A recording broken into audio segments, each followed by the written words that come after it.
What if I told you that one of the most important breakthroughs in modern urban warfare didn't come from a general, a scientist, or a famous American war hero, but from a young, unknown Canadian private fighting for his life in the ruins of a forgotten Italian town? Imagine a battlefield so deadly that every street corner was a death trap, every doorway a potential grave. Now picture a single idea so simple, so unexpected, that it would slash casualties by more than half, rewrite the rules of city fighting, and eventually shape how US soldiers would storm enemy strongholds from Europe to Iraq. This isn't the story you'll find in most American history books. It's not about the big names or the headline battles. It's about the kind of innovation that happens when everything else fails, when courage, desperation, and a little bit of luck collide in the chaos of war. In December 1943, the ancient fishing town of Ortona, Italy, became a nightmare for Allied troops. The narrow streets, once filled with fishermen and market stalls, turned into a maze of machine guns, snipers, and hidden explosives. For the men fighting there, every step forward meant risking everything. And for the U.S. Army, watching closely from the sidelines, the lessons learned in Ortona would echo for generations. But in the middle of this carnage, as Allied commanders struggled to break the German defenses, a single Canadian soldier saw something everyone else missed. He wasn't a decorated officer or a West Point graduate. He was a construction worker from a small mining town, a man who understood buildings better than he understood military tactics. And what he did in those shattered streets would change the way American forces and armies around the world would fight in cities forever. Urban combat has always been one of the deadliest challenges for any military. From the bombed-out ruins of Berlin to the fierce house-to-house battles in Fallujah, U.S. troops have faced the same brutal reality. The enemy controls the streets, the doors, the windows. Every approach is covered, every entrance is a trap. For decades, American soldiers relied on overwhelming firepower, artillery, tanks, airstrikes to blast their way through. But in Ortona, those tactics failed. The Germans were too well dug in, the streets too narrow, the traps too deadly. Something had to change. That change began not with a new weapon, but with a new way of thinking. A way that would eventually be studied by U.S. Army instructors, adopted by special forces, and written into the very manuals that shape how America fights its wars. It's a story of innovation born from tragedy, of a forgotten hero whose idea would save thousands of lives, including the lives of American soldiers in battles yet to come. But before the world would recognize the power of this breakthrough, before the Pentagon would take notice, it all started with a single question, asked in the darkest hour of a hopeless fight. Why are we still using the enemy's doors? And what happened next would change everything. December 1943. The world was watching as Allied forces pushed up the Italian peninsula, hoping to break the Nazi grip on Europe. But in the small coastal town of Ortona, the war ground to a halt. For American strategists and military historians, Ortona would become a case study in everything that could go wrong in urban combat. The town's medieval streets, barely wide enough for a jeep, became a labyrinth of death. Every intersection was a kill zone. Every building was a fortress, and for the men on the ground, it felt like the enemy was everywhere and nowhere. The Canadian Loyal Edmonton Regiment, fighting alongside British and American units, was ordered to take Ortona block by block, but the cost was staggering. In just 48 hours, nearly half a company was wiped out, 47 men lost for a gain of just 200 meters. That's less than the length of 2 football fields. The Germans had transformed the town into a fortress, with machine guns waiting at every corner, each one capable of spitting out over 1,000 rounds a minute. For U.S. military planners, the reports coming out of Ortona were chilling. Any soldier who stepped into the open was instantly targeted. Snipers watched from shattered windows above, tracking every movement. Even the doors, those simple, everyday entry points, were rigged with hidden bombs ready to explode at the slightest touch. It was a nightmare scenario that would haunt American commanders for decades. The lessons of Ortona would be studied at West Point, dissected in Pentagon war rooms, and echoed in the streets of places like Hugh City and Fallujah. The Germans had mastered the art of urban defense, turning every predictable path into a death trap. Tripwires connected to grenades waited behind every entrance. The streets were so dangerous that medics couldn't reach the wounded and stretcher teams couldn't carry out the dead.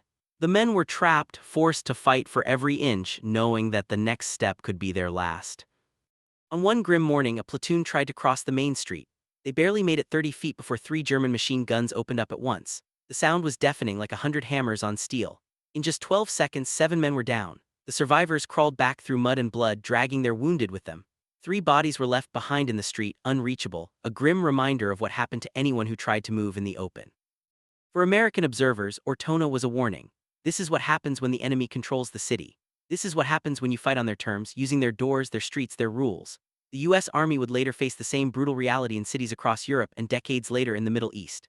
The tactics that failed in Ortona, frontal assaults, predictable movements, reliance on firepower alone, would fail again and again, costing American lives in places far from Italy.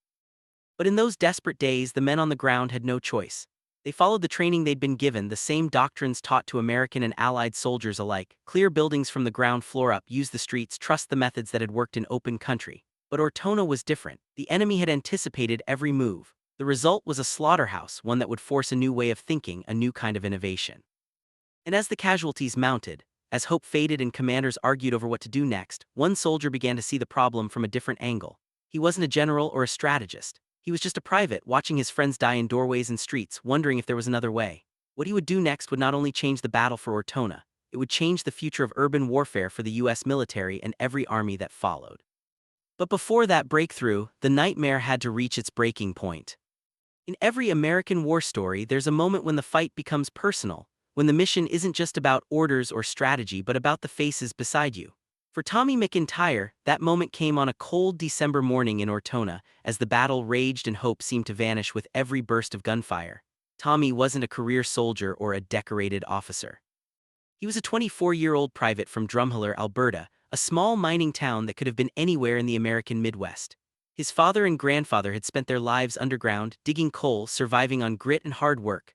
But Tommy had chosen a different path. Before the war, he worked construction, knocking down walls, opening up rooms, learning the secrets of brick and mortar.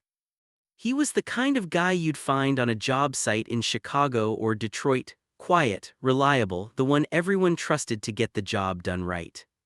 But none of that mattered in Ortona. The rules were different here. The enemy was invisible, the danger constant. And for Tommy, the war became heartbreakingly real when his best friend, Eddie Pard, was killed. Eddie wasn't just a fellow soldier, he was family in every way that counted. They'd grown up together, enlisted together, shipped out together. Eddie had a wife back home and a baby daughter he'd never met. He carried her picture in his chest pocket, close to his heart, and talked about her every chance he got. For American viewers, it's a story that echoes through generations: the young father, the best friend, the promise of home waiting on the other side of the world. That morning, Eddie led his section toward a building the Canadians needed to take. The front door looked clear, no wires, no traps in sight, but as Eddie pushed it open, a hidden German mine exploded. The blast tore through him, leaving him mortally wounded. He didn't die right away. For 4 agonizing hours, Tommy sat with him in a ruined building, bullets cracking outside, unable to call for help. Eddie talked about his daughter, about teaching her to ride a bike, about the house he'd build when he got home. His voice grew weaker, his skin turned gray. Near the end, he grabbed Tommy's hand and whispered, "Tell Marie her dad loved her. Tell her I thought about her every day." Then he was gone. For Tommy, the loss was shattering. He sat in the dust and darkness, covered in his best friend's blood, his ears ringing from the endless gunfire. The streets were too dangerous to cross. No medic could reach them, no one could carry Eddie out. Tommy was trapped by the enemy, by the war, by the weight of grief that felt heavier than any wall he'd ever broken through. In that moment, something changed inside him. He looked at the wall beside him, old Italian brick, thick but crumbling, the kind he'd worked with back home. He realized he knew how to break through it. He'd done it 100 times in condemned buildings, making new paths where none existed. Suddenly the question hit him: why are we still using the enemy's doors? Why are we walking into their traps, losing friends like Eddie when there might be another way? It was a moment of clarity born from heartbreak, a flash of American-style ingenuity in the middle of chaos. Tommy's mind raced with memories of construction jobs, a foreman who taught him to never trust what someone else built for you to walk through. He remembered the old rule: make your own path, control your own fate. It was a lesson that would resonate with every American soldier who ever faced an impossible situation and found a way through. But at that moment, Tommy was just a grieving private sitting in the ruins, holding onto the last words of his best friend. He didn't know it yet, but the idea forming in his mind would soon change the course of the battle and the future of urban warfare for the US military and beyond. And as the sun set over Ortona, Tommy made a silent promise: if there was a way to save even one more life, he would find it. The next step would take him from heartbreak to history. Every breakthrough in American military history starts with a question nobody else is willing to ask. In the chaos of Ortona, as the battle dragged on and casualties mounted, Tommy McIntyre found himself haunted by one simple thought: why are we still using the enemy's doors? It was the kind of question that has driven American innovation for generations, from the engineers who built the first tanks to the special forces who redefined modern warfare. In that ruined Italian town, Tommy's construction background became his secret weapon.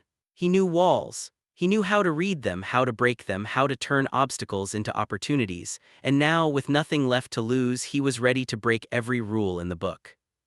That night, Tommy couldn't sleep.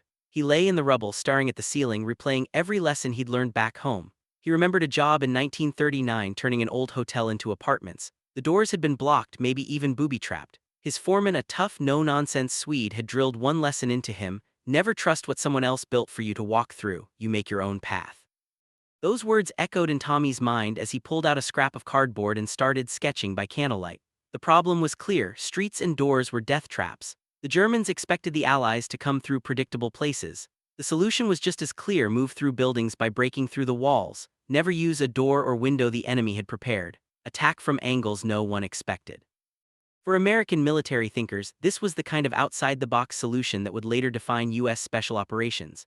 Tommy's approach was pure ingenuity: assess the wall, find the weak points, use what you have, and move fast. He knew that a hollow sound meant plaster over thin boards. A rifle butt could smash through that. Solid thud, brick or stone, time for explosives. The mortar between bricks was always weaker than the bricks themselves. A hole 2 feet wide and 3 feet tall was enough for a fully loaded soldier to crawl through. Tommy had done this work 100 times in peacetime. Now he was about to do it under fire. But innovation always comes with risk. Tommy knew he was breaking the rules. Wasting grenades was a serious offense, enough to get him court-martialed. But he was desperate. He traded cigarettes for extra grenades, told the supply corporal they were for clearing booby traps, and started experimenting in secret. The first attempt, a single grenade barely scratched the brick. The second, 2 grenades bundled together opened a hole, but it was too small. On the third try, Tommy dug into the mortar with his bayonet, placed a grenade deep inside, and finally blew the wall open wide enough to crawl through. 3 grenades, 60 seconds, and a new path where none had existed before. Tommy knew he couldn't do it alone. He recruited 2 men he trusted with his life: Private George "Skip" Wilson, a farmer who was sick of watching friends die for nothing, and Private André Ballor, a French-Canadian combat engineer who knew explosives inside and out. Together they practiced in the ruins, perfecting their method. André would study the wall, Tommy would set the charges, Skip would watch their backs. They breached 8 walls in one night, getting faster and more confident with each attempt. By the end, they could punch through a wall in under 2 minutes, a game-changing speed in the middle of a firefight. But secrecy couldn't last forever. The explosions drew attention. Sergeant Major Patterson, a by-the-book leader, confronted Tommy about the unauthorized blasts. Tommy played it cool, claiming he was just testing booby trap clearance. Patterson didn't buy it, but he let it slide. Sometimes, even the strictest leaders recognize when something new is happening, something that might just turn the tide. By Christmas Eve, Tommy had a working system. It was simple, fast, and used supplies every soldier already carried. It was the kind of battlefield innovation that would later be studied by U.S. Army instructors and Special Forces teams. But at that moment, it was just 3 men, a handful of grenades, and a willingness to break the rules for a chance to save lives. The next day, Tommy would put his idea to the ultimate test against real enemies, real bullets, and real bombs.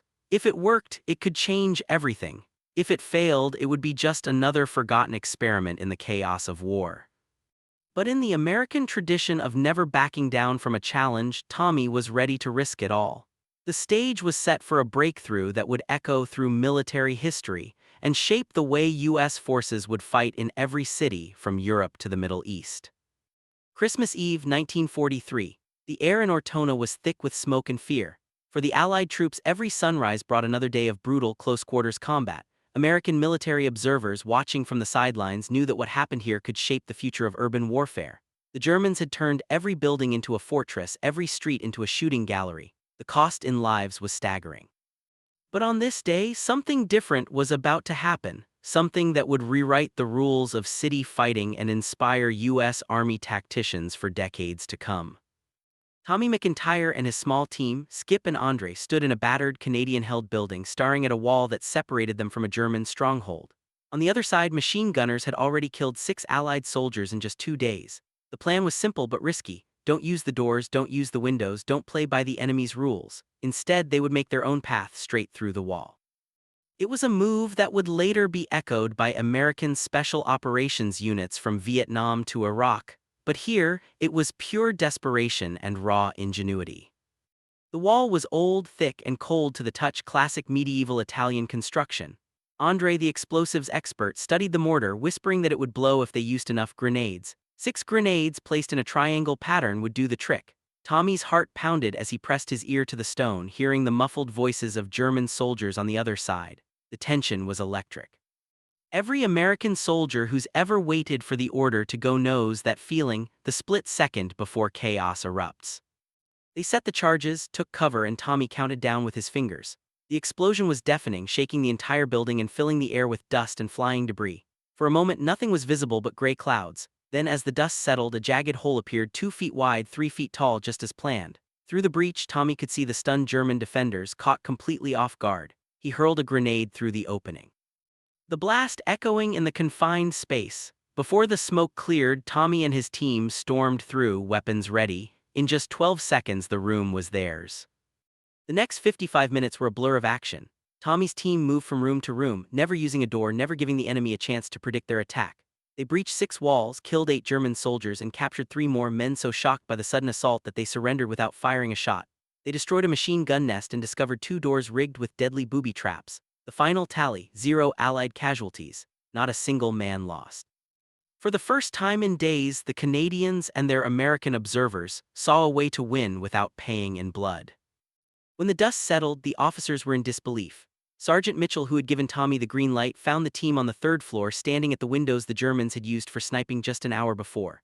"How the hell did you get up here?" he asked, staring at the ragged holes in every wall. Tommy's answer was simple. "We went through, Sergeant, not around, through." Captain Potts, the company commander, arrived minutes later. He counted the holes, the German bodies, and most importantly, his own men. Not one was missing. Word spread like wildfire. In a war where every new tactic was scrutinized by American and Allied command, this was a breakthrough that couldn't be ignored. The mouseholing technique, as it would later be called, had proven itself under fire. It was fast, effective, and most importantly, saved lives. For U.S. military planners, it was a glimpse into the future of urban combat. Small teams, rapid movement, unpredictable entry points, and a relentless focus on minimizing casualties. But one victory wasn't enough to change doctrine overnight. Tommy knew he'd have to fight a different kind of battle, to convince the skeptics, the traditionalists, and the officers who still believed in the old ways. Yet in that moment the tide had turned. The first successful combat test of mouseholing wasn't just a win for Tommy and his team, it was a win for every soldier who would ever have to fight in the deadly maze of a city under siege. And as the sun set on Ortona, the world of urban warfare would never be the same. Every major leap in American military history has faced the same obstacle: resistance from within. The U.S. Army, like every great fighting force, is built on tradition, discipline, and proven doctrine. But sometimes the battlefield demands something new, something that challenges the old ways and forces leaders to rethink everything they know. That's exactly what happened in Ortona, and the echoes of that struggle would shape U.S. military thinking for generations. After Tommy McIntyre's team stormed through the Palazzo Rodi without a single casualty, word of their success spread through the ranks like wildfire. Soldiers who had watched their friends fall in the streets now saw hope in a handful of grenades and a willingness to break the rules. But for the officers, especially those trained in the classic doctrines of urban assault, the idea of mouseholing seemed reckless, even dangerous. The Canadian command was divided, and American observers sent to learn from their allies took careful notes.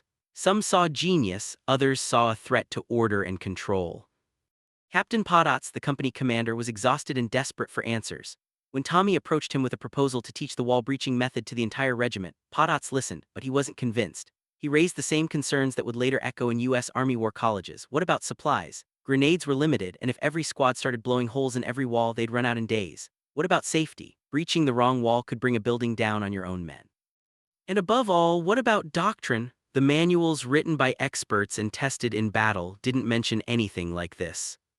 The debate grew heated. A British officer steeped in the traditions of the Empire dismissed the Canadians' innovation as cleverness rather than discipline. An American liaison watching from the sidelines laughed and called it a rat move, not the kind of thing real soldiers did. "Back home we use artillery and air support," he said. "We knock the whole building down and walk through the front." But the numbers didn't lie. The old ways were getting men killed. The new way had just saved an entire platoon. Tommy, still just a private, couldn't argue with the officers. He didn't have the rank or the medals, but he had something more powerful: results. And in the American tradition of letting success speak for itself, that was enough to catch the attention of Major General Chris Vokes, commander of the entire 1st Canadian Division. Vokes was a hard man, known for his temper and his impatience with failure. When he heard about the mouseholing technique, he demanded a demonstration. Tommy showed the general everything: how to read a wall, where to place the charges, how to move fast and low through the breach. Vokes watched in silence, then turned to his staff and ordered a formal assessment.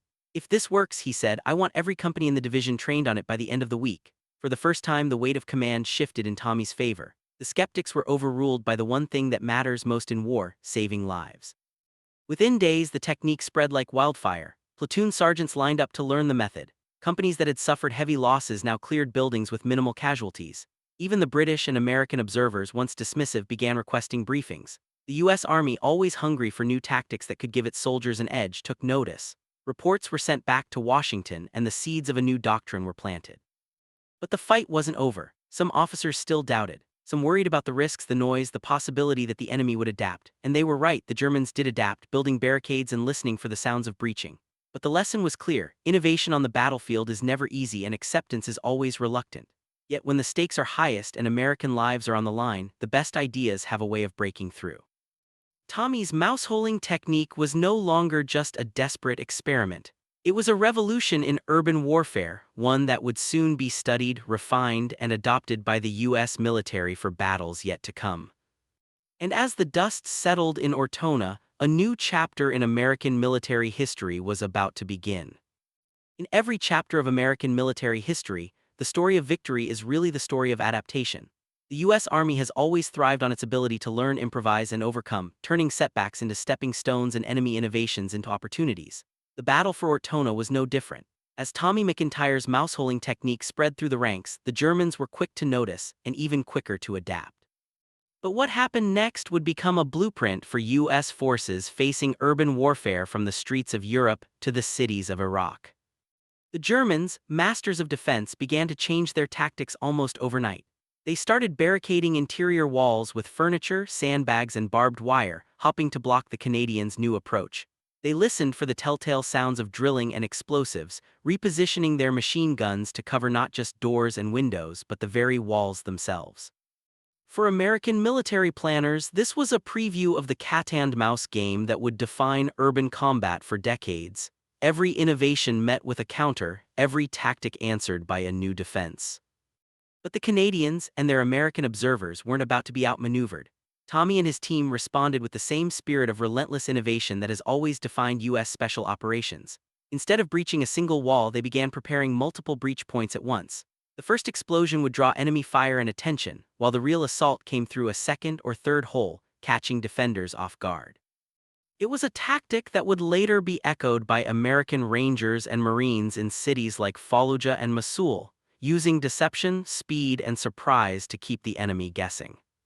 The Germans' barricades posed another challenge. Standard grenades and charges often bounced off or failed to clear the obstacles behind the wall.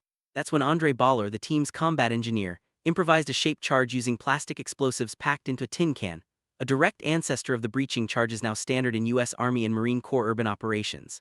The shaped charge focused the blast forward, punching through both the wall and any barricade behind it. The result: bigger holes, cleaner entries, and a devastating shock to defenders who thought they were safe. But with every new tactic came new risks. Some soldiers, eager to use the technique, breached load-bearing walls and brought ceilings crashing down.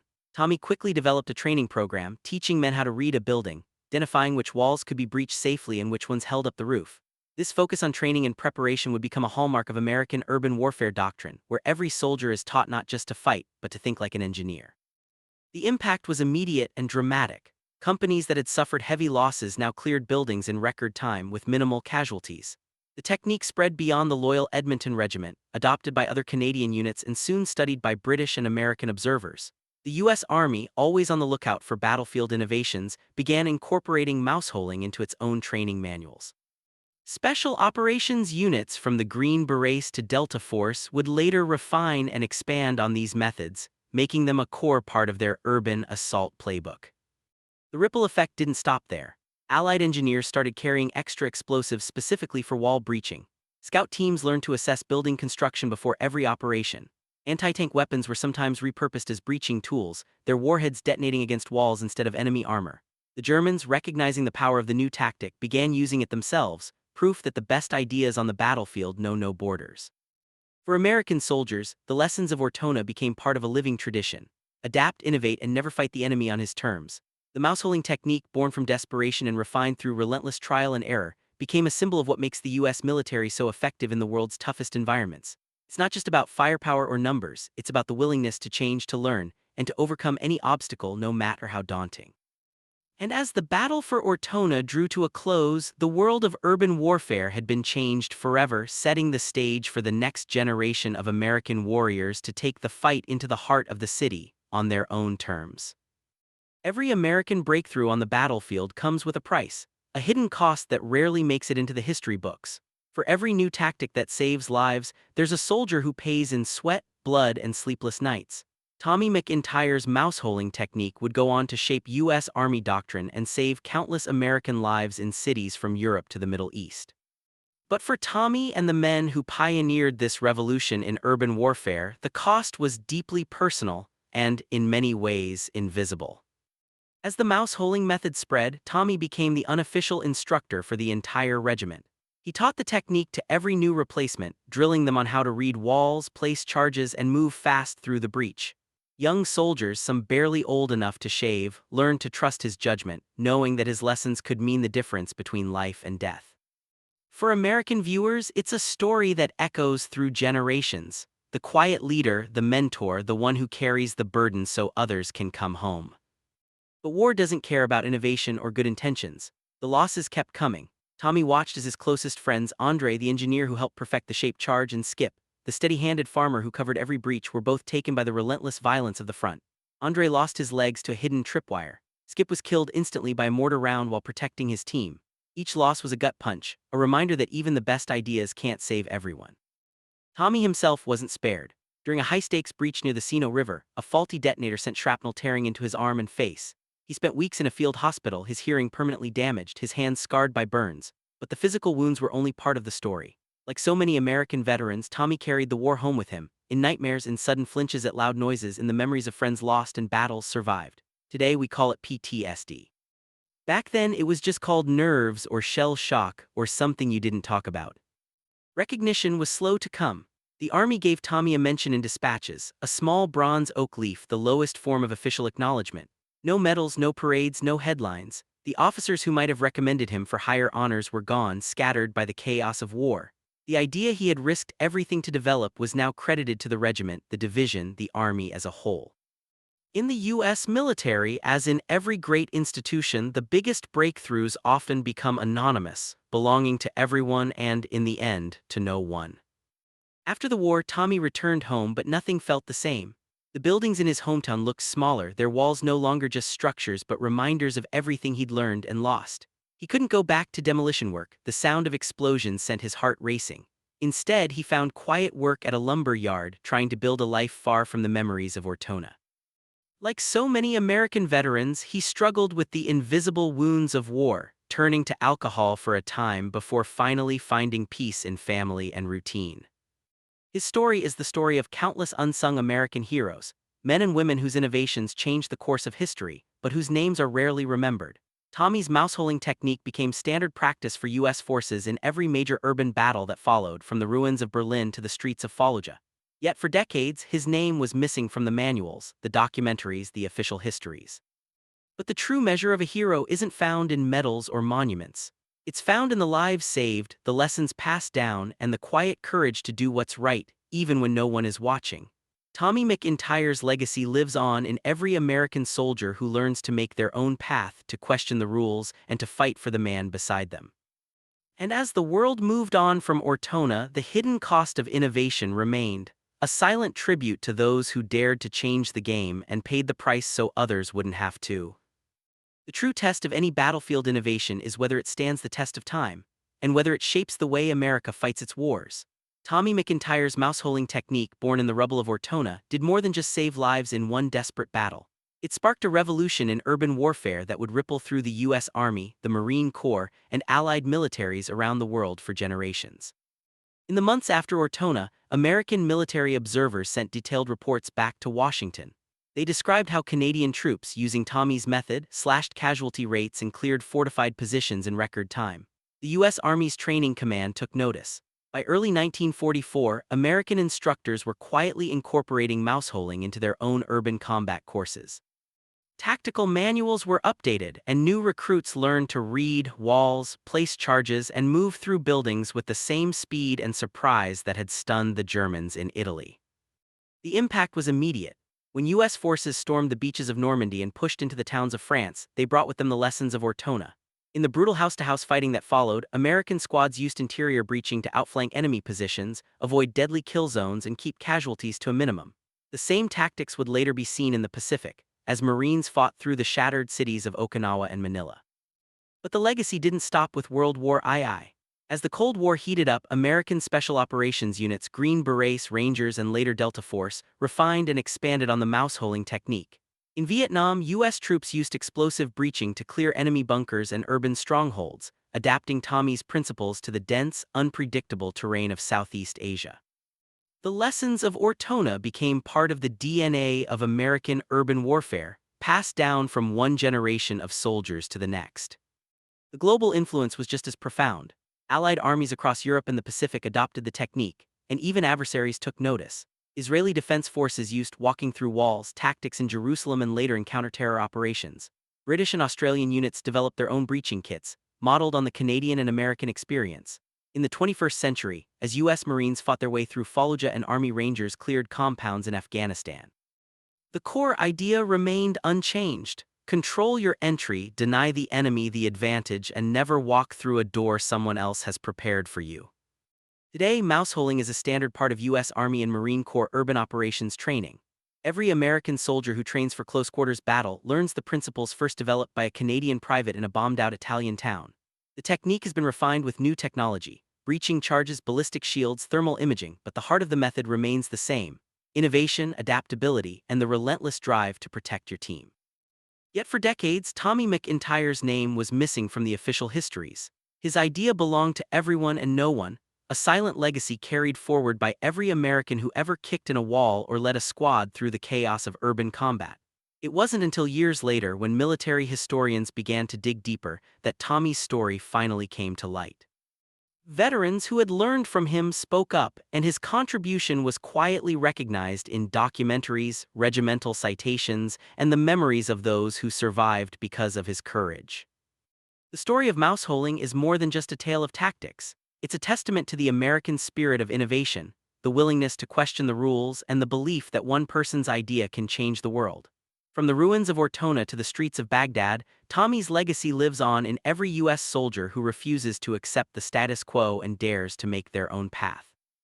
And as new challenges arise in the cities of the future, the lesson remains clear. The best ideas in American military history are born not from orders, but from the courage to do what's never been done before. The story of Tommy McIntyre and the invention of mouseholing is more than just a footnote in military history. It's a blueprint for the American way of war. In every generation, the U.S. Army and Marine Corps have faced new challenges, new enemies, and new battlefields. But the core lesson remains unchanged. True victory belongs to those who adapt, innovate, and refuse to accept defeat. Tommy's breakthrough in the shattered streets of Ortona didn't just save Canadian lives. It became a lifeline for American soldiers in every urban fight that followed, from the ruins of Europe to the cities of the Middle East. Think about the legacy. Every time a U.S. Army squad leader scans a building for weak points, every time a Marine team prepares a breaching charge, every time a special operations unit moves through a city block without using the front door, they're following in Tommy's footsteps. His idea, born from desperation, grief, and a refusal to let his friends die for nothing, became a cornerstone of American military doctrine. It's a reminder that the most powerful weapon on the battlefield isn't always a new gun or a bigger bomb. Sometimes it's a question. Sometimes it's the courage to break the rules and make your own path. For decades, the U.S. military has led the world in urban warfare innovation. From the house-to-house fighting in Berlin and Manila, to the brutal streets of Hue City in Vietnam, to the modern battles of Fallujah and Mosul, American forces have relied on the principles first tested in Ortona. The mouseholing technique, now refined with advanced explosives, robotics, and intelligence, remains a vital tool in the arsenal of every U.S. soldier and Marine. It's taught at West Point, practiced at Fort Benning, and drilled into every recruit who prepares for the realities of close-quarters battle. But the real legacy of Tommy McIntyre isn't just in tactics or training manuals. It's in the spirit of every American who looks at an impossible situation and asks, "Is there a better way?" It's in the willingness to challenge authority, to risk failure, and to put the lives of your team above your own reputation. It's in the quiet heroes, the ones whose names aren't always remembered but whose actions echo through every generation of warriors. As we look to the future with new threats and new technologies on the horizon, the lesson of Ortona is more relevant than ever. The enemy will always try to control the battlefield to set the rules to make you play their game. But the American answer has always been the same: innovate, adapt, and never walk through a door someone else has prepared for you. Make your own path, control your own fate. So the next time you see a story about US troops clearing a city block, or hear about a special operations raid that took the enemy by surprise, remember where it all began. Remember the private from a small mining town who changed the world with a handful of grenades and a stubborn refusal to give up. Remember that the greatest strength of the American military isn't just in its weapons or its numbers, but in the minds and hearts of those who dare to do things differently. That's the real story of mouseholing. That's the legacy of Tommy McIntyre. And that's the lesson every American warrior carries into battle: never trust what someone else built for you to walk through, make your own way, bring your friends home, and never ever stop searching for a better answer.